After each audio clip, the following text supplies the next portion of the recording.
You guys believe 20 billion years ago there was a big bang where nothing exploded and produced everything. 4.6 billion years ago the earth cooled down, made a hard rocky crust. It rained on the rocks for millions of years, turned them into soup, and the soup came alive 3 billion years ago.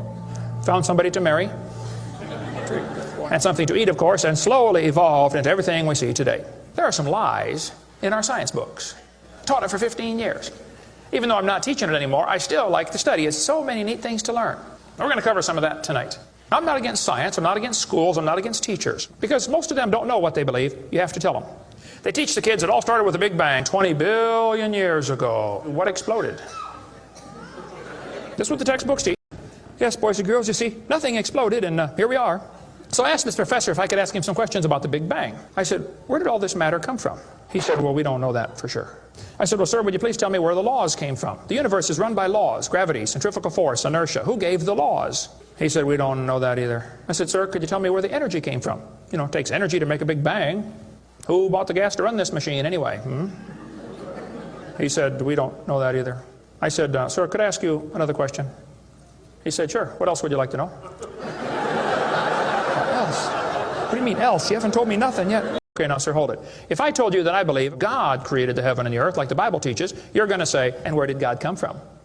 And I don't know. But you said, well, we don't know that for sure. We don't know that either. Don't tell me my theory is religious and yours is science. Oh, no, sir, they're both religious. Evolution is a religion.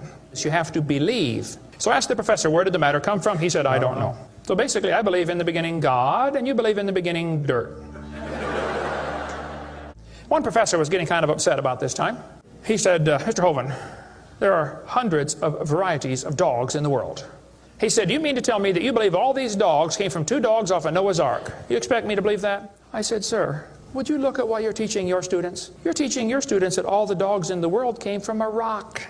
Then they're going to tell the kids, well, we have evidence for this theory. Charlie Darwin stopped off at these islands right there called the Galapagos Islands. Charlie studied the birds very carefully and said, you know what? I think all these birds had a common ancestor.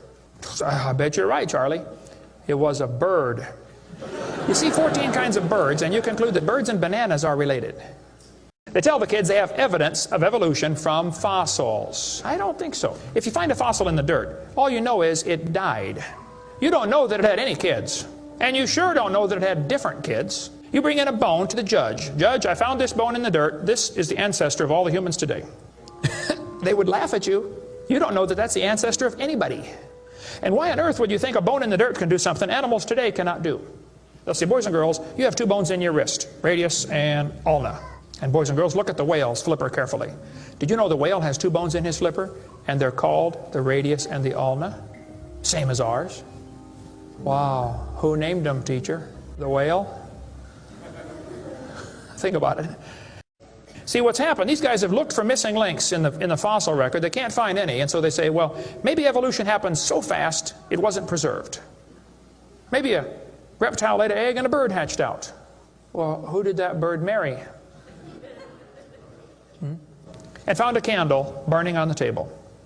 And I asked you the question, when was it lit? You say, I don't know, Mr. Hovind, it's burning when I got here.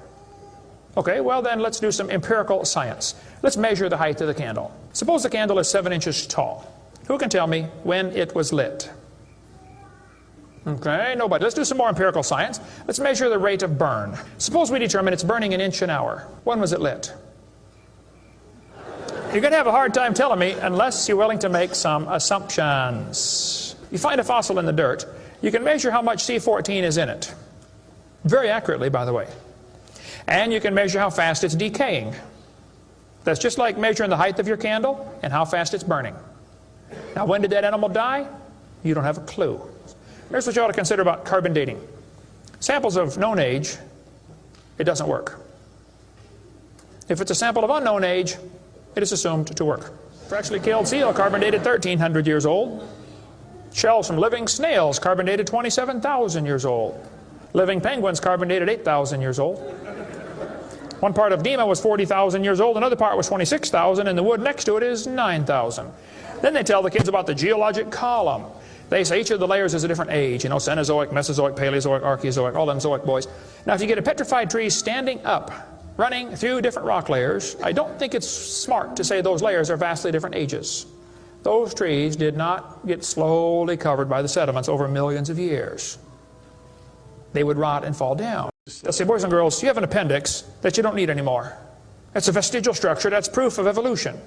Well, excuse me, you do need your appendix. The appendix is part of your immune system.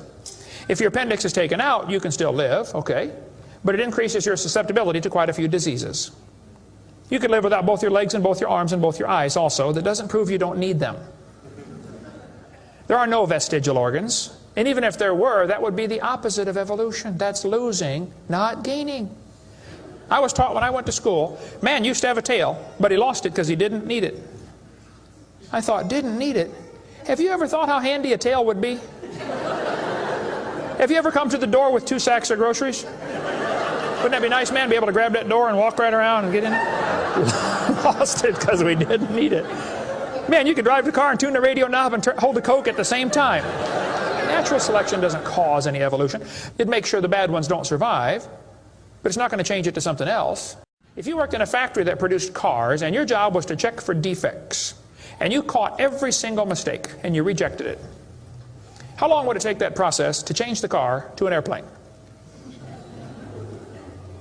You say it'll never change it. That's my point.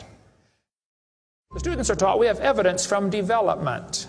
Darwin considered this by far the strongest single class of evidence. This textbook says the human embryo growing in the mother has gills like a fish. Those little folds of skin are not gills. Those little wrinkles under your chin when you're growing up later develop into bones in the ear and glands in the throat. They never have anything to do with breathing. I've seen folks that have 5 or 6 chins and they can't breathe through any of them but the top one. Those are not gill slits. Ernst Haeckel, though, said the turning point in his thinking was when he read Darwin's book.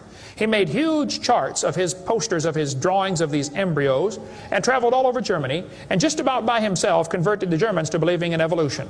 Haeckel took a drawing of a dog and a human embryo and he changed them to make them look exactly alike. On top are Haeckel's fake drawings. Underneath are actual photographs of what he claimed he was drawing a picture of. Now either he's a lousy artist or he's a liar. Well, it turns out he's a liar. He was convicted of fraud by his own university, proven to be a fraud. But guess what? Haeckel's fake drawings are still used in textbooks in your state right now. It's only been proven wrong 125 years ago. I know it takes a while to get textbooks up to date, but that ought to be plenty of time. Adolf Hitler said, "You let me control the textbooks, I'll control the state." Watch this sentence here carefully. Some kid's doing this for homework tonight. Boys and girls, do you think humans are still evolving? Now, what kind of question is that? Doesn't that question assume that evolution has happened? What if a kid doesn't believe in evolution? How's he supposed to do his homework tonight? That question does not teach him how to think critically. That teaches him what to think, not how to think. And when the kid gets done with this course, he's going to think he knows how to think. But he doesn't. He knows how to be told what to think. Brainwashing at taxpayer expense. They want to use my tax dollars to teach that to your kids in our schools.